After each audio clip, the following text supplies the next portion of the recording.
Hello dear student, आज की class में हम क्लास 8 मैथ्स में 1E स्टार्ट करेंगे। उससे पहले कुछ टॉपिक को हम लोग डिस्कस कर लेते हैं कि साहचर्य प्रगुणन क्या है। जैसे कि यहाँ पे कुछ परिमेय संख्या दिया है, आपके सामने आप देख पा रहे हैं। जैसे कि मान लो कि ये परिमेय संख्या है वो -4/5 है, उसके बाद है गुणे 3/-7 और गुणे ब्रैकेट के बाहर है 2/9, ठीक है। और इसके बाद ये खाली क्या किया है, ये वाला नंबर जो है ना इसको बाहर कर दिया गया है और बाकी इन दोनों को मल्टीप्लाई अलग से किया गया है दूसरे क्वेश्चन में। तो साहचर्य प्रगुणन क्या होता है कि जैसे मान लो कि कोई भी परिमेय संख्या है, पहले और दूसरे परिमेय संख्या को मल्टीप्लाई कर दिए और उसके बाद जो आता है आंसर उसके बाद तीसरे से मल्टीप्लाई करा दिए, या फिर तीसरे और दूसरे और तीसरे को मल्टीप्लाई कराए, जो आता है उसको आप पहले से मल्टीप्लाई कराते हैं, तो दोनों बार आंसर देखा गया है सही आता है। ठीक है, तो ये होता है क्या, साहचर्य प्रगुणन। तो फिर से समझ लेते हैं साहचर्य प्रगुणन क्या होता है। साहचर्य प्रगुणन होता है जैसे मान लीजिए कि आपके पास कोई नंबर दिया है, ठीक है। अब वो नंबर एक परिमेय संख्या है, जैसे -4/5 गुणे 3/-7 इंटू 2/9 है। ये तीनों एक परिमेय संख्या ही है। अब इसमें मान लो कि ये परिमेय संख्या a है, दूसरा वाला परिमेय संख्या मानना नहीं है, परिमेय संख्या p/q के रूप में लिखा होता है। जब मैं बोल रहा हूँ आपको, मान लीजिए कि ये a और b है और ये बाहर वाला c है, ठीक है। तो पहले a गुणे b कर लो, पहले a गुणे b कर लो और उसके बाद जो आ रहा है आंसर बाहर वाले से मल्टीप्लाई कराओ, या फिर a को बाहर रहने दो, b गुणे c कर लो, तब भी वही चीज़ होगा, वही आंसर आएगा, ठीक है। इसका मतलब ये हुआ इस लाइन का मतलब। अब हमको बारी बारी से हम इसको क्या करेंगे, सबसे पहले इसका मल्टीप्लाई करके देख लेते हैं। इधर वाले में जो लिखा है उसको लिख करके देखो आंसर कितना आ रहा है।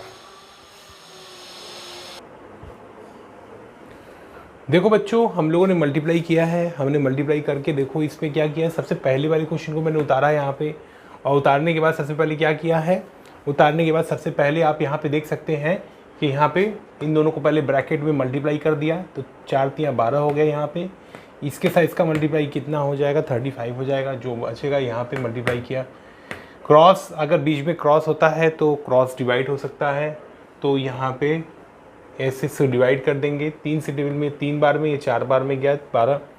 अब आप मल्टीप्लाई करा देंगे तो फिर कितना आ जाएगा, 8/105, ठीक है। अब इस वाले क्वेश्चन को भी उतार के देखिए, इसमें कुछ हुआ नहीं है, बस जो पहला वाला नंबर ये बाहर निकाल दिए हैं और दूसरे वाले परिमेय संख्या और तीसरे वाले परिमेय संख्या से मैं मल्टीप्लाई कराया हूँ, ठीक है। अंदर ब्रैकेट के अंदर इसको पहले मल्टीप्लाई करो, 6 हो गया और इधर 7 9 63 हो गया, -63, तो माइनस माइनस इधर से कट जाएगा, ठीक है। देखो यहाँ पे मैंने माइनस माइनस काटा है,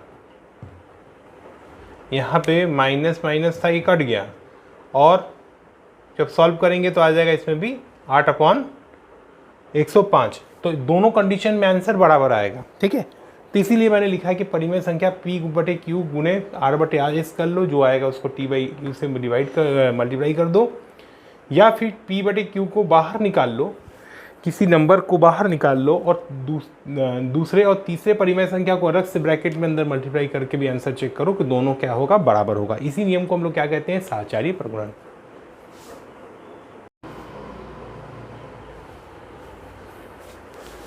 बच्चों, अब 1E में पहला प्रश्न हम लोग देख लेते हैं। 1E में पहला प्रश्न देखते हैं। इसमें आपको करना कुछ भी नहीं, इसमें आपको देख करके बताना है कथनों को में सत्य है और या फिर असत्य है, ये देख के बताना है। सबसे पहला आपका क्वेश्चन है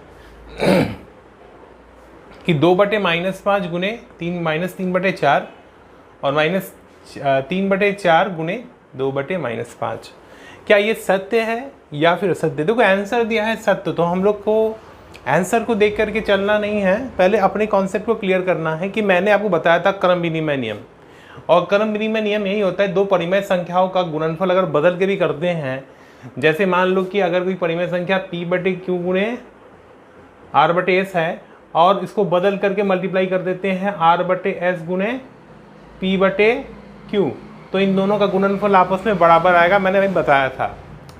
तो ये दोनों आपस में क्या होगा, बराबर होगा। इसीलिए आंसर देखो तुम्हारा क्या दिया है, सत्य दिया है, ठीक है।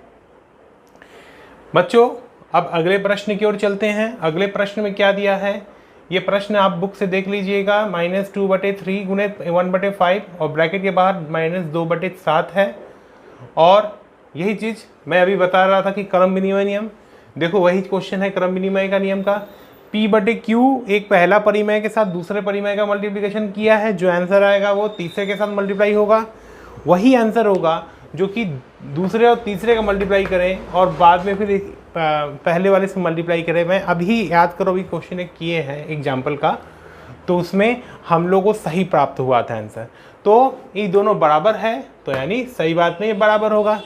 समझ में आ रहा है बात, क्लियर हो रही है। तीसरे वाले क्वेश्चन में क्या होगा, तीसरे वाले क्वेश्चन को आप लोग देखिए, बोला गया है कि 3/4 और -5/7 क्या गुणनफल परिमेय संख्या होगी? बताइए, ये कॉन्सेप्ट आप अपने से बताइए।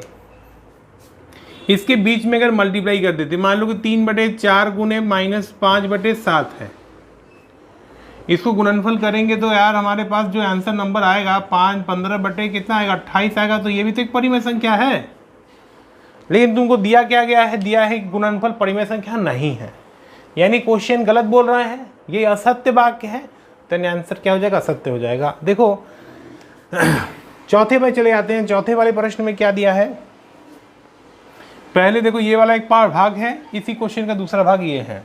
दोनों को सॉल्व करके देखना ये बराबर है कि सही है। आपको करना कुछ भी नहीं है। देखो ये सत्य होगा। अगर हम लोग इसका इधर वाले को सॉल्व करेंगे, हम लोग एक बात जानते हैं हमेशा कि देखो यह बहुत लेंदी प्रोसेस नहीं करना है, एग्जाम में समय बहुत कम मिलता है। सत्य सत्य के लिए ज़्यादा दिमाग मत लगाना। देखो यहाँ मैं बता रहा हूँ, यहाँ पे आप एक बात जानते हैं कि अगर P/Q प्लस R/S ब्रैकेट के बाहर है और P/U बाहर है, ठीक है, ब्रैकेट के अंदर P/Q प्लस R/S है और ब्रैकेट के बाहर T/U है। मान लो तुम्हारे पास कोई परिमेय संख्या है, ठीक है। जब मैं इस ब्रैकेट को तोड़ के अंदर मल्टीप्लाई कराऊंगा, तो क्या ये हो जाएगा P/Q गुणे T/U और इसके साथ R/S गुणे T/U। बात समझ में आ रही है? चलो मैं नहीं आ रहा, मैं यहाँ पे देखो 3 + x है, ठीक है, कोई नंबर है और ब्रैकेट के बाद 2 है। अगर मैं इसको अंदर से मल्टीप्लाई कराऊंगा तो 2 दूनी 2 तियाँ 6 हो जाएगा और इसके साथ इसका मल्टीप्लाई 2x हो जाएगा। ये होगा कि नहीं? सिमिलरली T/U से एक बार P/Q से मल्टीप्लाई, एक बार R/S से मल्टीप्लाई, तो आंसर तुम्हारा ये हो जाएगा। देखो उसी तरह से 3/4 का मल्टीप्लाई इसके साथ हुआ है, फिर 3/4 का इसका मल्टीप्लाई, ये सत्य है यानी स्टेटमेंट, यानी हम लोगों ने यहाँ पे क्या कर दिया, सत्य कर दिया। ठीक है, तो आप लोग दिमाग लगा करके पहले क्वेश्चन को सॉल्व इसी तरह से करिएगा।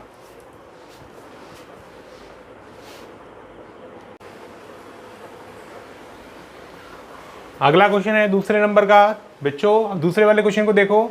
दूसरे क्वेश्चन में क्या है, 2.7 है गुणे 11/8 है। अब आपको क्या करना है इसमें क्वेश्चन में, दूसरे क्वेश्चन में सत्यापित करना है। बच्चों सत्यापित करने के लिए हमको क्या करना पड़ेगा, दोनों साइड को सॉल्व करके देखना पड़ेगा। समझ में आ रहा है? तो आपको इस वाले साइड को भी सॉल्व करना है, इस वाले साइड को भी सॉल्व करना है। ठीक, तो कैसे सॉल्व करेंगे, सबसे पहले इसको देख लेते हैं। इधर वाले को क्या होगा, -22 अपॉन इसके साथ 56 और इसके साइड भी सॉल्व कर लो, -22 अपॉन 56। ठीक है, यानी ये चीज सही है कि नहीं, सत्यापित कीजिए। दोनों साइड में करोगे आंसर सही आएगा तो यानी सत्यापित हो जाएगा। ठीक है, अब इसके बाद दूसरा प्रश्न है -8 अपॉन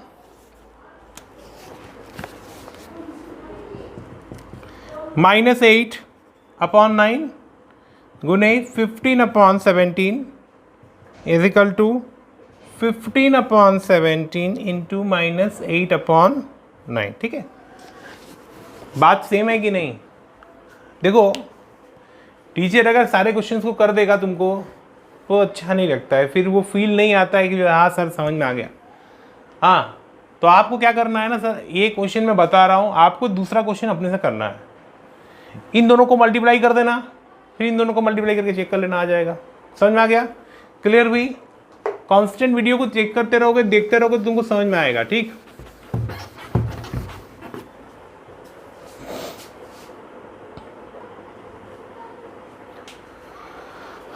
अगला क्वेश्चन है दूसरे का ही तीसरा पार्ट है, तीसरा क्वेश्चन है कि आपको इसको देख करके बताना है कि ये सत्यापित कीजिए ये दोनों साइड सही है कि गलत है। ठीक है, आपको सबसे पहले आपको क्या करना होगा, क्वेश्चन देख लो सही है कि नहीं। अब उसके बाद करना क्या है कि आपको मैंने बताया, देखिए जैसे ये P/Q है, ठीक है, आपको बस देखो यहाँ पे एक चीज़ देखो, -8/7 है, इंटू ब्रैकेट के अंदर ये नंबर है। मैंने बोला था कि अभी सहचार्य नियम में बताया था कि अगर आप मान लीजिए P/Q कर रहे हैं, उन्हें करना है P/Q = R/S, ठीक है, इन दो नंबर का मल्टीप्लाई करा है और मल्टीप्लाई कराने के बाद एक नंबर से और मल्टीप्लाई किए तीसरे परिमेय संख्या से T/U से। ठीक, या फिर आप P/Q को बाहर निकाल दो, मल्टीप्लाई कर दो R/S के साथ T/U का, तो ये दोनों कंडीशन में आंसर क्या आएगा, सेम आएगा। बात समझ में आ रहा है? सेम चीज ही तो है, ये भी आपको करके देखना पड़ेगा, टेस्ट करके देखना पड़ेगा। सबसे पहले देख लो कि यहाँ पे देखो ये वाला क्वेश्चन, ये वाला P/Q ये बाहर कर दिया है, ये वाला पार्ट देखो ये है और ये वाला पार्ट देखो यहाँ पे लिखा है। ठीक है, बात समझ में आ रहा है? जो ये वाला पार्ट है ना, ये वाला पार्ट देखो पहले आ गया और ये वाला जो पार्ट है वो इधर वाला है, मतलब पहले के साथ दूसरे का मल्टीप्लिकेशन, जो आएगा तीसरे के साथ मल्टीप्लिकेशन। आपको करना क्या है, इसको दोनों को सॉल्व करना पड़ेगा। ठीक है, सत्यापित बोला है तो आपको दोनों साइड टेस्ट करके बताना पड़ेगा सही है कि गलत है। मैं कर देता हूं, लेकिन इसको आप पॉज करके अपने से करिएगा। लो बच्चों, सब मैंने इस क्वेश्चन को सॉल्व कर दिया है। यहाँ पे देख लो, इन दोनों को पहले ब्रैकेट में मल्टीप्लाई किया, -4/6 हो गया, जो आया इससे मल्टीप्लाई किया, 32/42 इधर भी आ रहा है और इधर साइड भी सॉल्व करोगे तो 32/42 इसमें भी आएगा। बात समझ में आ गया? आप इस क्वेश्चन को अपने से करिएगा। तीसरा प्रश्न है बच्चों, तीसरे प्रश्न को देख लो, रिक्त स्थान की पूर्ति करो। 1E का मैं क्वेश्चन करा रहा हूं, क्लास 8 यूपी बोर्ड का। ठीक है, अगर आपको कोई इंग्लिश मीडियम के बच्चे भी देखेगा तो ये चीज़ सभी सारे बुक में एक बराबर ही है, आप सबकी कॉन्सेप्ट एक बराबर क्लियर होगी। देखो, रिक्त स्थान की पूर्ति करो तो कैसे करेंगे, मैंने फिल द ब्लैंक्स है ये, इसका मतलब क्या है, 2/11 इंटू -3/7 है इजिकल टू, इसके जगह पे क्या आएगा मैंने बताओ, अभी मैंने बताया था क्रम विनिमय नियम, ये किसके बराबर होता है, इसके ऑपोजिट के बराबर होता है। मैंने बताया था P/Q के साथ मल्टीप्लाई करते हैं R/S के साथ, तो क्या आता है R/S गुने P/Q, ये दोनों बराबर होता है। यानी यही चीज उल्टा करके मल्टीप्लाई करेंगे तो बराबर होगा। बात समझ में आ रहा है? तो यहाँ पे 2/3 होगा। ठीक है, समझ में आ रहा है? तो यहाँ पे आंसर कितनी हो जाएगी, 2/11 हो जाएगा, 2/11, ये जो छुटा हुआ है यहाँ पे। इस वाले क्वेश्चन में आप कर सकते हैं अपने से। ठीक है, इसमें सहचार्य नियम लगेगा। देखो, P/Q बाहर निकाल दिया गया है, मैंने बताया था P/Q बाहर निकाल दिया गया है और पहले को बाहर निकाल के दूसरे परिमेय संख्या तीसरे परिमेय संख्या का मल्टीप्लाई किया है। तो ये जो पहला वाला संख्या है वो संख्या कहाँ पे लिखा है, देखो यहाँ पे लिखा हुआ है ना, समझ में आ रहा है ना? तो यहाँ पे क्या हो जाएगा, -11/3 हो जाएगा। ठीक, और यहाँ अब आप दिमाग लगा के सोचिए, यहाँ पे क्या नहीं है, यहाँ पे देखो 2/3 है, यहाँ पे नहीं है, यहाँ पे लिखा हुआ। बात समझ में आ रहा है ना? तो यहाँ पे ये 2/3 हो जाएगा। सारे क्वेश्चन अपने से दिमाग लगाना तभी जाके होगा, ये नहीं कि बस सब वीडियो बना के देख लिए और उसके बाद उसी को छाप लिया, ऐसे होगा नहीं। सारे क्वेश्चन बहुत ईजी है, आप लोग खुद से भी अपने से कर सकते हैं। ठीक है, अब अगला क्वेश्चन देख लो। अगले क्वेश्चन में कैसे करें, इस क्वेश्चन को सॉल्व करना है। तो इस क्वेश्चन में सबसे पहले बताओ मिसिंग नंबर क्या है। मिसिंग नंबर देखो, ये ब्रैकेट टूट के अंदर मल्टीप्लाई होगा। देखो बेटा, अगर मान लेते ये x है, मान लेते ये नंबर x है, तो अगर इसको अंदर से मल्टीप्लाई कराएंगे, x नहीं मानेंगे, परिमेय संख्या है तो P/Q मान लेते हैं यहाँ पे। ठीक है ना, मान लो यहाँ P/Q रखा हुआ है कोई नंबर। ठीक है ना, अच्छा, अब इसके साथ इसका मल्टीप्लाई अंदर करेंगे तो फिर क्या होगा, इसके साथ इसका जो मल्टीप्लाई करेंगे तो होगा क्या, -5/7 इंटू P/Q। ठीक, और इसके साथ इसका भी मल्टीप्लाई कर देंगे तो फिर कितना हो जाएगा, माइनस माइनस प्लस होगा, प्लस 20/49। बात समझ में आ रहा है? देखो मल्टीप्लाई किए तो यही हुआ, ऐसे नहीं लिखेंगे, मतलब क्या होगा -5/7 इंटू -4/7, अंदर से मल्टीप्लाई किए तो देखो यहाँ पे सेम चीज ही है। अब यहाँ पे इसके साथ इसका कंपेयर करो दोनों ओर, जो जो मिसिंग है उसको लिख दो। देखो यहाँ पे क्या मिसिंग है, p/q के जगह पे क्या है 2/5 है, तो यहाँ पे क्या होगा 2/5 है। और बताओ देखो यहाँ 4/7 है, क्या मिसिंग है ब्लैंक की जगह पे -5/7। ठीक, समझ में आ रहा है? क्लियर कर दो एक बार फिर से। देखो यहाँ पे कुछ करना नहीं था, यहाँ पे जो ब्लैंक था और यहाँ ब्लैंक था ना, मैं फिर से बता देता हूँ बेटा, हो सकता है आप लोगों को समझ में नहीं आएगा तो मैं फिर से बता देता हूँ। तो यहाँ पे ब्लैंक है, अब इस ब्लैंक की जगह पे मैं मान लेता हूँ यहाँ p/q है, ठीक है। अब आपको करना क्या, अंदर मल्टीप्लाई करा देना है, तो -5/7 इंटू p/q, और इसके साथ इसका मल्टीप्लाई कराओगे तो -5/7 इंटू -4/7। ठीक, और यहाँ एज इट इज जितना है उतना लिख दो।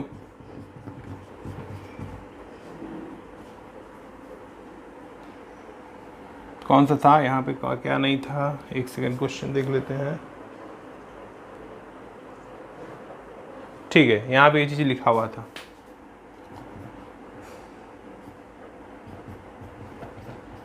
अब आप दोनों कंपेयर कराओ, कंपेयर मतलब तुलना करना, इधर जो है उधर भी वही होना चाहिए तभी तो बराबर है। बात समझ आ रहा है? अगर ये चीज इससे बराबर है तभी तो यहाँ पे बराबर लिखा है। तो p/q के जगह पे देखो यहाँ पे कितना है 2/5 है, तो इस ब्लैंक की जगह पे हम लोग क्या लिख देंगे 2/5 लिख देंगे। समझ में आ रहा है ना? ठीक, क्लियर हुआ? अच्छा, अब देखो दूसरे ओर देखो, यहाँ पे ब्लैंक है, -4/7 है, तो इधर के साइड से कंपेयर कराओ।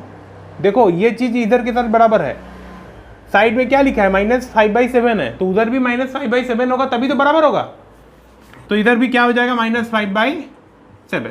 ठीक, क्लियर है?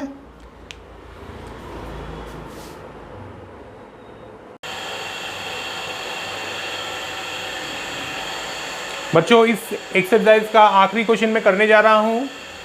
इस क्वेश्चन, अब देखो क्या है क्वेश्चन, देख रहे हैं, चौथा प्रश्न है, सरल कीजिए। ठीक है, अभ्यास है 1E का मैं करवा रहा था, ठीक है, भूल मत जाना। अब यहाँ पे इसको सॉल्व करना है, सबसे पहले क्वेश्चन उतार लेंगे, और उतारने के बाद सबसे पहले क्या करेंगे, इसके देखो यहाँ बीच में मल्टीप्लाई है ना, मल्टीप्लाई की साइन यहाँ लगा दो। अब पूरा क्वेश्चन पहले उतार लिया। तुमसे मैंने एक बात बताया था कि जब भी बीच में क्रॉस है तो जैसे डिवाइड हो सकता है, तो क्या 3 का टेबल पढ़ेंगे। देखो 3 का टेबल पढ़ेंगे तो 3 1 जा 3 और 3 3 जा 9। बात समझ में आ गया? ठीक, अब यहाँ पे देखो, यहाँ से देखो 8 3 जा, बात है क्लियर है? सॉरी 6 3 जा, मैं गलत कर दिया, 6 3 जा 18, और यहाँ से अब यहाँ से काटो 5 2 जा, समझ में आ गया कितना आया? देखो यहाँ से कैसे कटा, समझ में आ गया? समझ में आ गया? देखो 3 के टेबल में 3 बार में कटा 9, 5 यहाँ 2 से कटा, और 6 3 बार में कटा। अब यहाँ से देखो माइनस से माइनस कैंसिल कर दो, तो ये पार्ट तो तुम्हारा गायब हो गया, पूरा सॉल्व हो गया, यहाँ 1 हो गया कट कुट के। बचा क्या? ये माइनस और ये माइनस, तो कितना हो जाएगा, माइनस माइनस प्लस हो जाएगा, और इसके साथ इसका मल्टीप्लाई कराओ 6 हो जाएगा। नीचे कितनी आएगी, ये वाली माइनस कटी नहीं है अभी तक, ये वाली माइनस के साथ 3 का मल्टीप्लाई करो -3 आएगा, काटो कितना होगा -2 आंसर हो जाएगा। समझ में आ गया? क्लियर है? बहुत से बच्चों को लगा होगा कि सर माइनस नीचे 3, यहाँ पे 3 के सामने माइनस ऊपर कैसे चला गया। तो मैंने बताया था कि माइनस कभी भी नीचे मत रखा करो। तो क्या करते हैं, 6/-3 गुणे -1/-1 कर दिए हैं, तो -6/3 हो गया, कटेगा तो अब -2 आएगा। समझ में आया ना? क्लियर हुई? तो आप लोग को समझ में आ रहा है? क्लियर हो रही है? ऐसा तो नहीं कि मेरे क्लास में तो बोरियत लग रहा है, समझ में ही नहीं आ रहा है कुछ, ऐसा तो नहीं लग रहा है ना? समझ में आ रहा है तो कमेंट बॉक्स में कहिए सर आपको समझ में आ रहा है, वीडियो एकदम क्लियर है, समझ में आ रहा है। इसके बाद वाला क्वेश्चन एक बचा है, इसको मैं कर देता हूँ, लेकिन आप लोग अपने से उसको ट्राई करिएगा।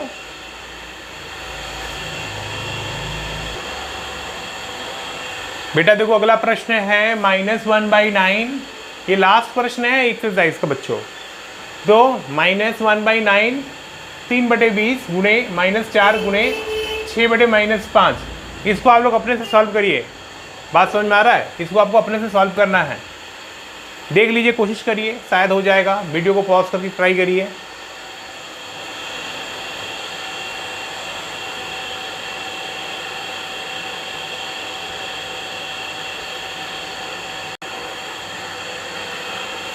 चलिए, उम्मीद है आप लोगों ने ट्राई किया होगा। मैं इस क्वेश्चन को आपको कर देता हूँ। फाइनली देख लीजिए, यहाँ माइनस से माइनस कैंसिल हो जाएगा, ठीक है। और 3 से इसको हो जाएगा 3 बार में, क्योंकि हम लोग जानते हैं 3 त्रिक 9 होता है। अब इस 3 से यहाँ काटोगे तो 6 बार में कितने बार में कटेगा? 2 बार में कटेगा, ठीक है। यहाँ तक समझ में आ गया? अब देखो बेटा, यहाँ से माइनस कैंसिल आउट हो जाएगा, 4 के टेबल में 5 बार में चला गया। मल्टीप्लाई करो, ऊपर सिर्फ 2 बचा है और नीचे ये 5 बचा है, यानी 25। ठीक, तो आप लोग इसको पूरी तरह से कंप्लीट कर लीजिएगा एक्सरसाइज को 1 तक।